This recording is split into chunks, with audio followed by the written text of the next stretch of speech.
स्वागत है स्टूडेंट्स। यहाँ पे क्वेश्चन दिया हुआ है कि एक फोर्स है और ये फोर्स है 0.5 न्यूटन का। आप यहाँ देख सकते हैं 2 kg वाले ब्लॉक पे हम लोग फोर्स F लगा रहे हैं। Okay, applied on lower block as shown in figure. The work done by lower block on upper block. देखो, लोअर ब्लॉक के द्वारा कितना वर्क किया जाएगा अपर ब्लॉक पे for a displacement of 3 metre of the upper block with respect to ground. ठीक है, with respect to ground. Ground के रेस्पेक्ट में देखने पर लोअर ब्लॉक के द्वारा अपर ब्लॉक पे कितना वर्क किया जाएगा अगर डिस्प्लेसमेंट 3 मीटर हुआ है यहाँ पर। देखिए, सबसे पहले जो हम लोग यहाँ सोचने वाले हैं वो ये सोचने वाले हैं कि अगर हम चाहें तो इन ब्लॉक्स को एक मान सकते हैं। अगर हम इन दोनों ब्लॉक्स को एक मानेंगे तो इनका जो वेट होगा वो हो जाएगा M1 + M2 × G। मतलब कि 2 + 1 × G 30 न्यूटन। साथ में जो फोर्स हम यहाँ पे लगा रहे हैं वो फोर्स कितना है 0.5 न्यूटन। ओके, और ग्राउंड स्मूथ है तो हम यहाँ पे फ्रिक्शन नहीं दिखाएंगे।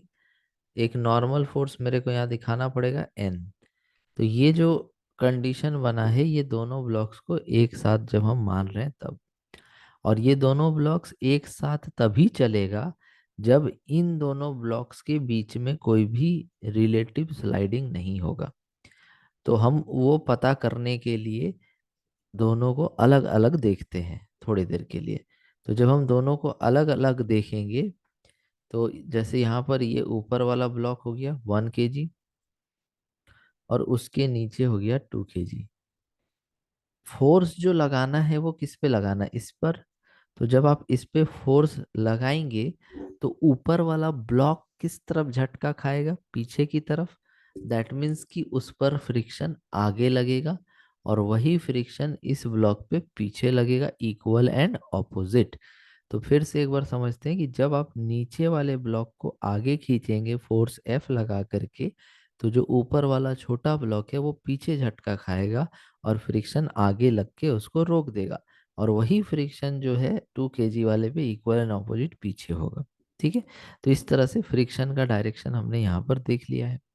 अब हम देखते हैं कि जो ऊपर वाला ब्लॉक है, अगर सपोज करो कि उसका एक्सेलरेशन है A, तो यहाँ पर हम फ्रिक्शन इक्वल टू लिखेंगे मास ऑफ ऊपर वाला ब्लॉक इंटू एक्सेलरेशन ऑफ ऊपर वाला ब्लॉक। एंड फ्रिक्शन होता है mu into n equal to mass into acceleration. देखिए, नॉर्मल वेट के बराबर होगा यहाँ पर, क्योंकि नॉर्मल ऊपर लगेगा ग्राउंड से और वेट नीचे। तो यहाँ पर एन के जगह पे एम जी रख देंगे इक्वल टू एम इंटू ए और ए यहाँ से कट गया तो ए इक्वल टू आ गया म्यू इंटू जी। अब यहाँ पर ए की वैल्यू अगर हम देखें तो म्यू की वैल्यू कितनी दी हुई है यहाँ पे क्वेश्चन में 0.1 और जी की वैल्यू है 10। दैट मीन्स कि एक्सेलरेशन आ चुकी है 1 मीटर पर सेकेंड स्क्वायर। क्लियर है, इतना समझ गए। तो हमें एक्सेलरेशन यहाँ पता चल चुका है कि 1 मीटर पर सेकेंड स्क्वायर है। अब हम अगर दोनों को साथ में चलाएं तो इनका एक्सेलरेशन क्या होगा। ठीक है, तो दोनों को अगर हम साथ में चलाते हैं तो इनका एक्सेलरेशन हो जाएगा F equals to M1 + M2 × A। और यहाँ से A इक्वल टू हो जाएगा F/M1 + M2, जिसमें F का वैल्यू 0.5 और M1 + M2 है 3 kg। तो 5/60 मीन्स 1/6। अब देखिए, अगर दोनों साथ में चलेगा तो दोनों का एक्सेलरेशन होगा 1/6। ये 1/6 आपका लगभग कितना होगा, डेसिमल में 1/6 आपका हो जाता है 1/6। ये हो जाता है आपका 0.166। अब यहाँ पे इम्पोर्टेंट बात है जो आपको समझना है। देखिए, अगर दोनों साथ में चलेगा तो दोनों का एक्सेलरेशन होगा 0.16।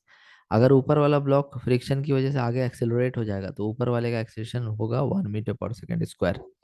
तो यहाँ पर जो कंडीशन होगा ये होगा स्टैटिक कंडीशन। क्यों होगा स्टैटिक कंडीशन, क्योंकि जो मैक्सिमम एक्सेलरेशन है वो हो सकता है 1। ठीक है, ऊपर वाले ब्लॉक और नीचे वाले ब्लॉक का जब दोनों के बीच में रिलेटिव स्लाइडिंग होगा तो मैक्सिमम जो एक्सेलरेशन यहाँ पे हो सकता है वो हो सकता है 1 मीटर पर सेकेंड स्क्वायर। ठीक है। बट यहाँ पर उतना फ्रिक्शन लगेगा ही नहीं, क्योंकि जो भी एक्सेलरेशन है वो तो आपका 0.16 है ना।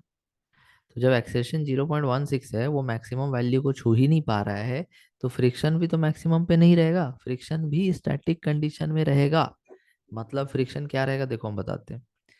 इधर का फोर्स F है, पीछे का force -F equal to mass of second block into a. तो फोर्स कितना हो गया, फोर्स हो गया 0.5 minus friction equal to mass हो गया 2 kg इंटू एक्सेलरेशन है 0.16। तो इस हिसाब से F इक्वल टू हो जाएगा 0.5, और इधर आके 32.16 इंटू 2.16 इंटू 2, तो 0.32। ठीक है। तो इस हिसाब से देखोगे अगर 0.18, ये फ्रिक्शन का वैल्यू यहाँ पे लग रहा होगा, फ्रिक्शन मैक्सिमम पे नहीं रहेगा। फ्रिक्शन का जो मैक्सिमम वैल्यू यहाँ पे होगा वो होगा म्यू एम जी, ये फ्रिक्शन का मैक्सिमम वैल्यू है। अगर तुम मैक्सिमम वैल्यू फ्रिक्शन की कैलकुलेट करोगे तो होगा म्यू एम इंटू जी। तो ये आपका आ जाएगा 1 न्यूटन जो है ना यहाँ पे, फ्रिक्शन का मैक्सिमम वैल्यू हो सकता है। तो 1 नहीं होगा फ्रिक्शन, ये कंडीशन बनेगा स्टैटिक का, फ्रिक्शन अपने मैक्सिमम वैल्यू पे नहीं रहेगा। दोनों ब्लॉक्स के बीच में रिलेटिव स्लाइडिंग हो पाना पॉसिबल ही नहीं है, क्योंकि यहाँ फोर्स बहुत कम है, यहाँ पे फोर्स 0.5 का है। तो इसलिए दोनों ब्लॉक साथ में चलेगा, दोनों ब्लॉक के बीच में कोई भी स्लाइडिंग नहीं होगा। बड़ा ब्लॉक जितना आगे जाएगा 3 मीटर, उतना ही छोटा ब्लॉक भी 3 मीटर आगे जाएगा, और छोटे वाले ब्लॉक को फ्रिक्शन आगे यहाँ पे ले जा रहा है। ठीक है। तो हमसे क्या पूछा, पूरा डिटेल एक्सप्लेनेशन हम आपको दे दिए कि यहाँ पे क्या क्या हो रहा है।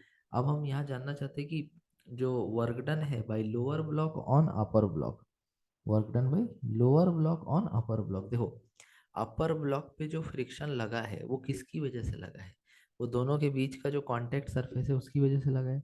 तो अगर हम यहाँ पर लिखना चाहते हैं work done by lower on अपर,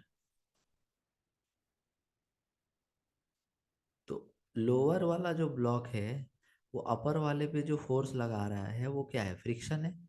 तो यहाँ पे फोर्स हो जाएगा F और डिस्प्लेसमेंट S। तो फ्रिक्शन का फोर्स कितना लग रहा है यहाँ पे, 0.18, मैक्सिमम हो सकता है 1, लेकिन लग कितना रहा है 0.18, और डिस्प्लेसमेंट कितना हुआ 3। ठीक है। तो 0.18 इंटू 3 करेंगे, ये आ जाएगा 0.54 के आसपास। तो 0.54 जूल यहाँ पे वर्क हो जाएगा, जो सेकेंड ऑप्शन इसका सही होगा, अप्रोक्स वैल्यू 0.5 ले लेंगे। समझ आ गया। तो इस तरह से इस क्वेश्चन को सॉल्व करना था। उम्मीद है आपको ये क्वेश्चन समझ में आया होगा। Thank you so much for watching.